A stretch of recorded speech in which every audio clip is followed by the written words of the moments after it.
Nous sommes à Paris, en décembre 1895. Je n'ai rien écrit en 2 ans. Comment puis-je trouver un sujet en 2 heures? Je ne sais pas, Edmond, improvise. Cyrano de Bergerac. Qui est-ce? Un poète, fin bretteur, avec Avec un grand nez. un grand nez. Il m'a commandé une pièce en 3 actes. Mais c'est merveilleux. Merveilleux peut-être, sauf que je n'en ai pas écrit une ligne. Edmond, personne ne te connaît. Tu n'as fait que des fours et Coquelin te commande une pièce. Champagne! On ne peut pas monter Cyrano en 3 semaines. Molière a monté Tartuffe en 8 jours. D'ailleurs, vos Mozart descendent, ils vont vite. Les miens montent, madame, il leur faut plus de temps. Non, non, non et non. Si Maria Legault ne joue pas Roxane, nous retirons nos parts. Coquelin perd son théâtre, vous perdez votre pièce. Je vous préviens, cher Myrmidon, qu'à la fin de l'envoi, je louche. Quand un verre lui plaît, en revanche, mon cher, il le paye très cher. En revanche, mon cher, il le paye très cher. C'est ce qu'il a dit. Oui, mais si mal. Dites, dites-moi, cet acteur-là, ça n'est pas possible. Pas possible. Oui, je sais, il joue faux. C'est le pire acteur du monde. Eh bien, mes amis, ça sent le succès. Pardon, Coquelin, pardon. De quoi? Pardon de vous avoir entraîné dans cette galère. Tout va bien se passer. Vraiment?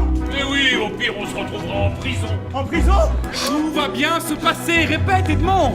Edmond, Edmond, Edmond! Edmond! Edmond, Edmond! Edmond. Edmond! Edmond.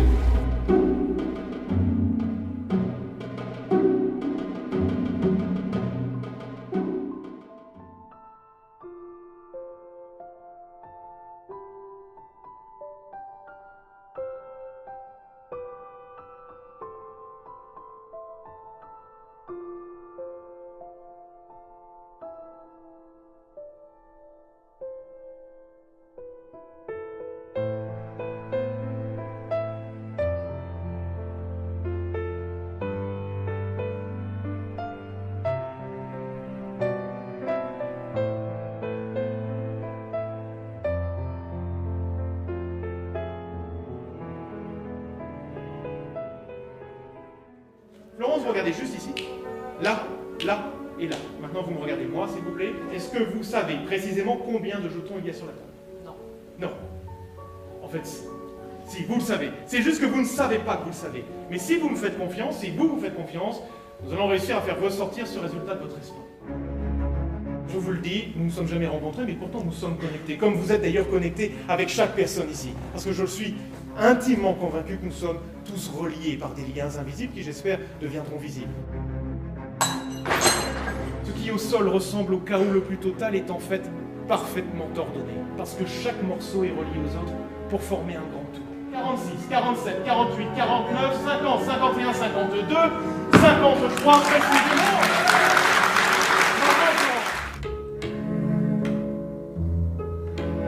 Robert Houdin parle lui aussi de liens invisibles, parce qu'il voyait le monde comme une grande horloge, où chaque mécanisme, aussi petit soit-il, est important parce qu'il est connecté aux autres.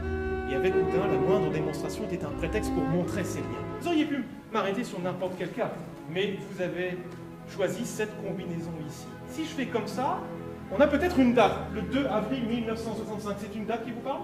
J'ai les mains moites. Il n'y a pas de hasard. Si nous étions capables de percevoir ces liens invisibles, alors, j'en suis certain, nous saurions ce pourquoi nous sommes faits, et rien ne nous serait impossible.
Oh, Sunday afternoon, Saturday lingers in the air. Lonely hour hurting in my head. Yesterday's a lifetime away.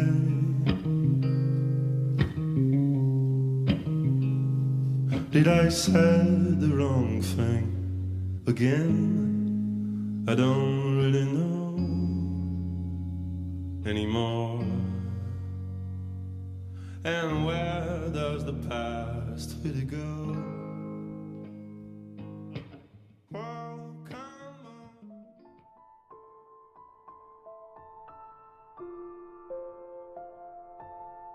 Pourquoi Hélène s'égara? Ah non, parce qu'on est tous d'accord, au début c'était pas mal. Mais après, Hélène s'égara.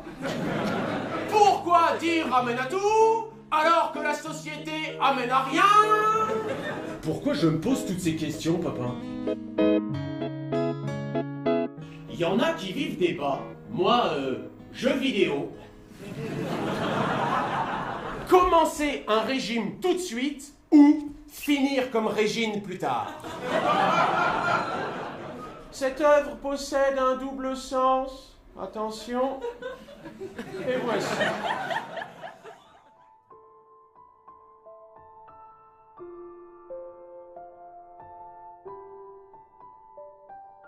J'ai fait fortune en trichant. Avec les cartes, t'es devenu un véritable prestidigitateur. Un jour, j'ai volé 2 francs dans la caisse pour m'acheter des billes. Sale gosse! Si tu as volé, tu seras privé de champignons! C'était le sourd-muet qui les avait cueillis, les champignons. Autant le dire, il n'y entendait rien du tout en champignons, le sourd et muet. Qui n'a pas vu 11 cadavres à la fois ne peut pas se faire une idée du nombre de cadavres que cela fait. J'étais vivant parce que j'avais volé.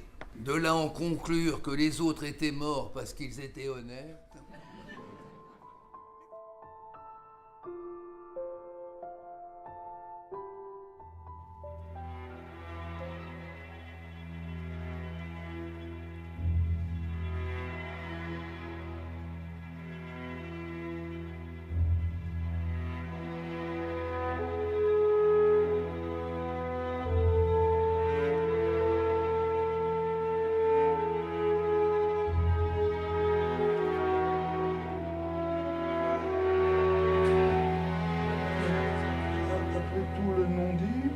Un peu en retard, excuse-moi.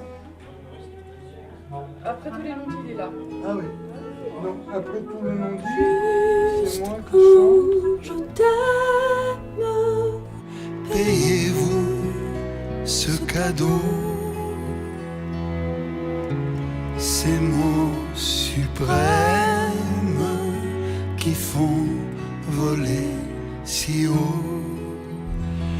Juste un je t'aime au moment le plus fort.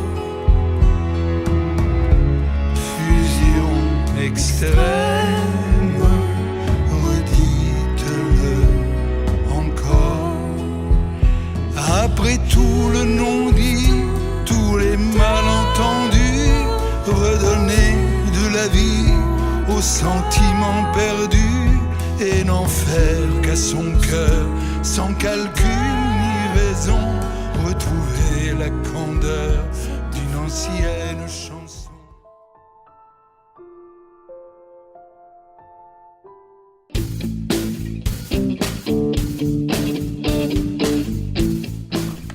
Des graines. Mais non, pas des graines. Ton poids en noix de cajou. Mais parce que 27 ans de mariage, ce sont des noces de... D'acajou, mon amour. Oh merde! C'est le début de notre retraite amoureuse. Je suis mais incapable de te surprendre. Et toi aussi, hein. Tu es incapable de me surprendre. Hein, on est incapable De se surprendre, oui, ça va, j'ai compris. Et tu trouves ça formidable. Cette soirée avait si bien commencé, pourquoi ça dégénère? Je te propose un test. Je vais te dire 3 choses sur moi. Il y a 2 mensonges et une vérité. On se connaît par cœur, je te dis. Très bien. 2 mensonges et une vérité. Oui, allez. Les voilà. J'ai eu un enfant avec un autre homme. Mon prénom et mon nom de jeune fille sont faux. J'ai fait de la prison. Allez, bonne nuit. Tu l'as fait suivre. Pour qui tu me prends, enfin? Ça serait monstrueux. Non, je la suis moi-même. Ou alors, deuxième hypothèse, c'est Catherine la psychopathe. Ce dont je me suis souvent douté. Comment tu connais ma femme? Elle vous l'a pas dit? Quelle femme mystérieuse.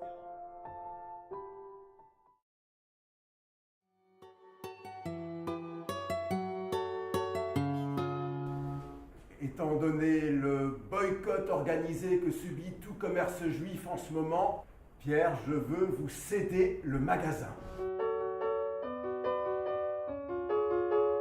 Monsieur Hoffman, j'aimerais que vous ayez des rapports sexuels avec Isabelle le temps qu'elle tombe enceinte.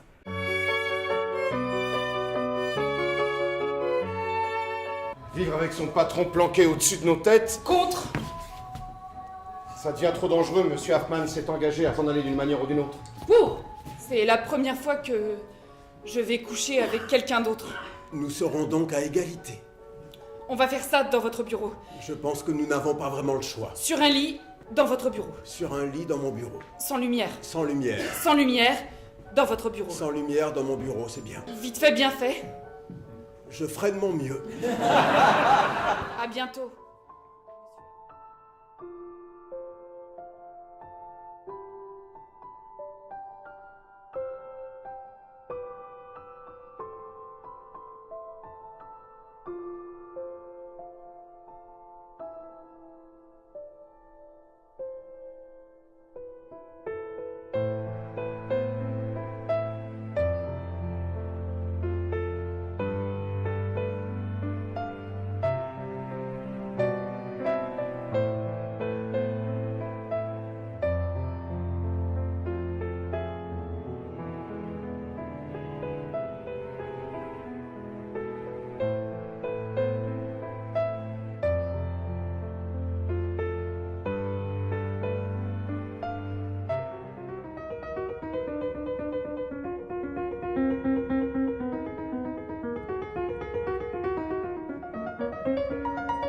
Un des buts premiers de ce concours, c'est de donner une expérience vraiment professionnelle aux candidats, avec un très beau piano, avec une belle salle, un beau théâtre, des conditions de jeu optimales pour qu'ils puissent s'habituer, découvrir le plaisir de la scène et le plaisir de faire de la belle musique dans une belle salle, et on espère avec le maximum de public possible. Ce théâtre, nous mettons à la disposition de cette magnifique compétition de façon à ce que pendant ces 4 jours, eh bien, ces jeunes puissent se sentir chez eux dans ce théâtre où ils puissent s'exprimer.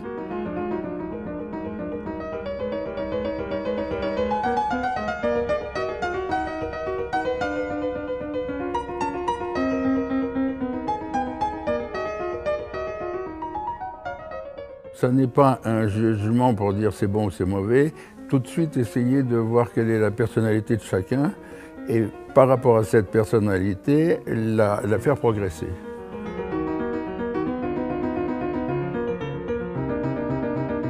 C'est le rendez-vous du monde.